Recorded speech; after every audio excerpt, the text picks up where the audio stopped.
মসজিদের ইমাম সাহেব, মুসল্লিকে কথা বাদ দিলাম, কোন মসজিদের ইমাম যদি 1 মুঠ লম্বা হওয়ার আগে দাড়িরে কাইটে সাইটে খাটো করে রাখে, আহসানুল ফতোয়া মুফতিয়ানে কেরামের কাছে শুনে দেখেন, আহসানুল ফতোয়া বাবুল ইমামতের ভিতরে আসছে, ওই ইমাম এবং সে থেকে অনেক বড় বড় ফতোয়ার হাওলা দিয়া ইমাম যদি 1 মুঠের আগে দাড়ি কাইটে খাটো করে, ওই ইমামের পিছনে নামাজ পড়া মাকরুহে তাহরিমি। মুয়াজ্জিন যদি 1 মুঠের আগে দাড়ি কাইটে সেটা খাটো করে, নিয়মতান্ত্রিক মুয়াজ্জিন, তাহলে ওই মুয়াজ্জিনের আজান দেয়া মাকরুহে তাহরিমি, প্রয়োজন নামাজ দোহরাইতে হবে। ইমাম সাহেব যদি দাড়িতে কালো খেজাব লাগায়, আহসানুল ফতোয়ার ভিতরে লেখছে যেটা, আমি সেইটা ফতোয়া শুনেছি, ইমাম যদি দাড়িতে কালো কলব লাগায়, চুল দাড়িতে কালো কলব লাগায়, তার পিছনে নামাজ পড়া মাকরুহে তাহরিমি। এত কড়া ফতোয়া, অথচ দাড়ি কাটিয়ে খাইজনে মাঝে মাঝে কোনো কোনো ইমামের পিছনে নামাজ পড়া লাগে।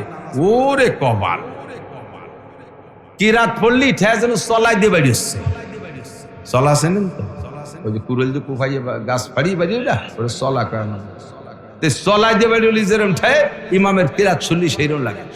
রাজবাড়ির থেকে ঢুকছি জুমার দিন, নাম বলবো না, এদিক তাকান, ইমাম সাহেবদের একটা কথা বলবো বিদায় এখানে চলে এসেছে, আমার দিক খেয়াল করেন।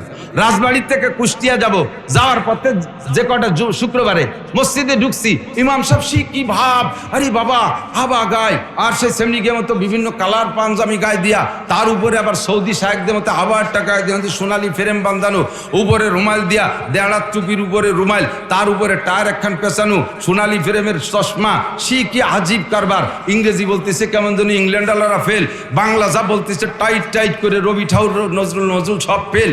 যখনই কোরআন শরীফের আয়াত আর হাদিসের টুকরা ইবারত পড়ে, তখন ইমাম আমি আমার ড্রাইভারের তাড়াতাড়ি বেরিয়ে, এখানে নামাজ হবে না।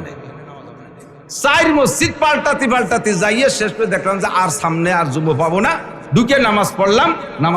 নামাজের কিরাত শুরু করার সাথে সাথে আমি নামাজের নিয়ে ছেড়ে দিছি। হেদায়ের ভিতরে লাগছে নামাজ ভাঙ্গার যে সব কারণ, তার ভিতরে একটা ইক্তেদাউল আলেম খলবাল জাহেল, ইক্তেদাউল আলেম খলবাল জাহেল।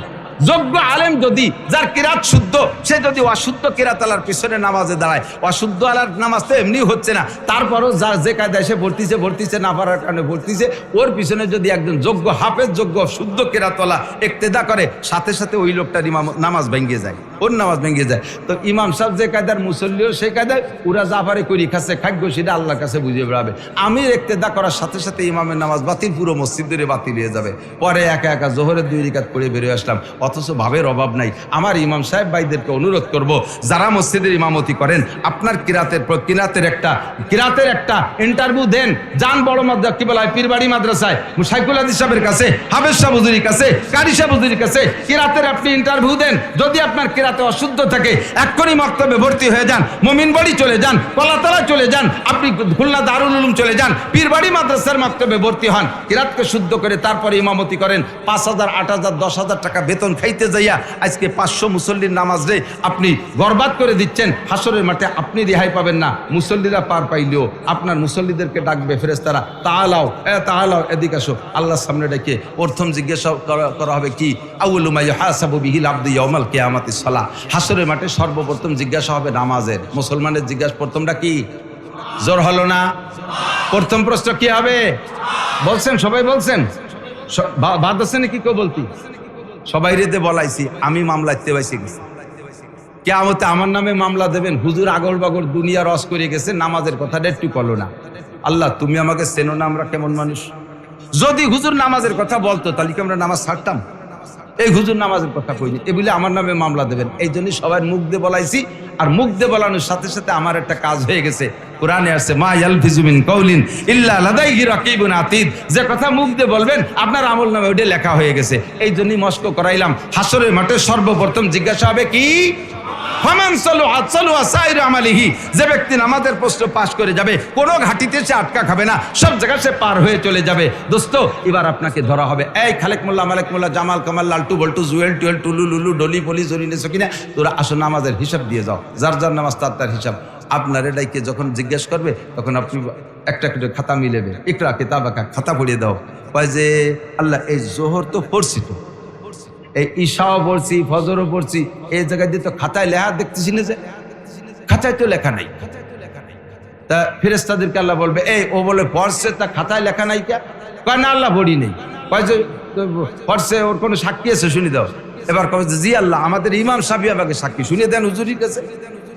এবার হুজুরের ধরবো, হুজুর এরা কি তোমার পিছনে নামাজ পড়ছে? কয় আল্লাহ হ্যাঁ নামাজ পড়ছে, তো আমিই পড়াইছি। এবার ফেরেশতাকে আল্লাহ কবে যে তয় ও পড়ালো ওরা পড়লো, তোরা খাতায় লিখলি না কেন? কয় যে আল্লাহ ইমাম সাহেবের খাতাটা একটু দেখানো যায়। পরে কয় হ্যাঁ ইমাম সাহেব তোমার খাতা দাও। ইমাম সাহেবের খাতা দেওয়া দিয়েছে, তারই নামাজ লেখা নাই। এখন ফেরেশতারা কয়, আল্লাহ কয় যে তো ওরা পড়লো, একে অপরের সাক্ষী দেয়, তোমরা লেখো নাই কেন? কয় আল্লাহ যা নামাজ পড়ছে ও খাতায় লেখা যায় না, ও আলাদা একটা পচা বস্তার মধ্যে গাদি দিয়ে তুই দিছি, ওই নামাজ ও খাতায় লেখা যায় না। কেন কি হয়েছে? যা কিরাত পড়ছে ওতে ওর ইমান পর্যন্ত নষ্ট হয়ে গেছে, এমন মার দিচ্ছে কিরাতের ভিতরে ও খাতায় লেখা যায় না। এখন মুসল্লিরা আন্দোলন শুরু করে দেবে, মানি না, মানবো না, ওই হুজুরির কাছে টাকা ফেরত দিতে চাই, ওই এতদিন বেতন খাইছে, আমাকে বাড়ি জম্মের খাইছে, এত বড় বড় ডিম সংগ্রহ করে খাইছি, একটা ডিম পাটি 2 মুরগি লাগছে, এত বড় বড় ডিম, এরপরে আস্ত কই মাছ, বড় বড় শৈল মাছ খাইছি, আর টাকা দিছি, বাগুন বেচে টাকা দিছি, সিম বেচে টাকা দিছি, এই হুজুর এই নামাজে মার দিয়েছে, ওই হুজুরির কাছে নামাজ চাই। পাবলিক মিছিল শুরু করে দেবে। আল্লাহ পাক বলবে পাবলিক ঠেকাও, পাবলিক ঠেকাও। কি দিয়ে ঠেকাবো? ওই যে ইমাম সাহেবের কোনো ভালো নামাজ আছে নাকি, তাই থাকলি ওই মুসল্লিকে ভাগ করে দাও, পরে ধরো ইমামরে ধরো। একাকোক্ত নামাজের জন্য যত মুসল্লির নামাজ নষ্ট করেছেন, প্রত্যেক এক একজন মুসল্লির একাকোক্ত নামাজের বিনিময়ে ইমাম সাহেবকে 200 কোটি, আরো 30 কোটি, আরো 40 লক্ষ বছর, 230 কোটি 40 লক্ষ বছর করে অতিরিক্ত জাহান্নামে পোড়া লাগবে একাকোক্তের বিনিময়ে। মহল্লায় যদি 200 মুসল্লি থাকে, এককতে 200 ওয়াক্ত নামাজ, এককতে 200 জনের নামাজ দেওয়া লাগবে, 5 ওয়াক্তে 500, 5 দুগুণে 1000 ওয়াক্ত নামাজ। এর বিনিময়ে ইমাম সাহেবকে জেল খেটিয়ে সেই দিন তারপরে যদি ইমাম থাকে জান্নাতে যাবা, হাজার হাজার লক্ষ লক্ষ কোটি বছর পরে। সেই দিন তুমি বুঝবা যে এই ভুল কিরাত দিয়ে ইমামতি করে 5000 টার খার মজা কারে কয়।